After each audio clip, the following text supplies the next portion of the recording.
బాబు జగజీవనరామ్ గారి 79వ వర్ధంతి కార్యక్రమానికి వచ్చినటువంటి ప్రతి ఒక్కరికి మహనీయుల ఆశయ సాధన సేవా సంఘం నల్లగొండ జిల్లా కమిటీ పక్షాన ప్రతి ఒక్కరికి కృతజ్ఞతలు తెలియజేస్తూ ఈ కార్యక్రమాన్ని సంఘం ఆధ్వర్యంలో నిర్వహించి దిగ్విజయం చేసినందుకు మా సంఘ సభ్యులందరికీ కూడా ఈ సందర్భంగా వారికి ధన్యవాదాలు తెలియజేస్తా ఉన్నాం.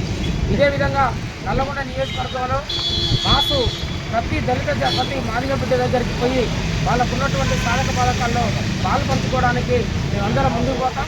దళిత జాతి కూడా మాకు సహకరించాలని ఈ సందర్భంగా కోరుతా ఉన్నాం.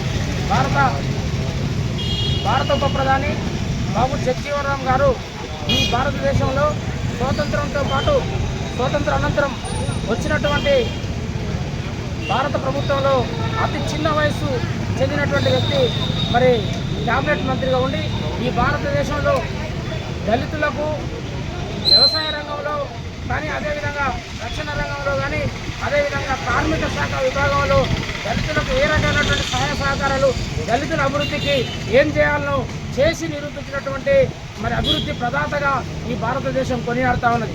అదేవిధంగా వారు చేసినటువంటి సేవలు అంబేద్కర్ గారు రాజ్యాంగాన్ని రచిస్తే దాన్ని అమలు చేసి దళిత జాతికి ఏ విధంగా అన్వయించాలనో మరి దానిని నిరూపించినటువంటి వ్యక్తి బాబు జగజీవనరామ్ గారు.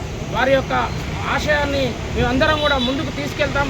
అదే వారి యొక్క స్ఫూర్తితోటే మేము మహనీయుల ఆశయ సాధన సేవా సమితి సంఘాన్ని ఏర్పాటు చేయడం జరిగిందని ఈ సందర్భంగా తెలియజేస్తూ జోహార్ డాక్టర్ బాబు జగజీవనరామ్ గారికి.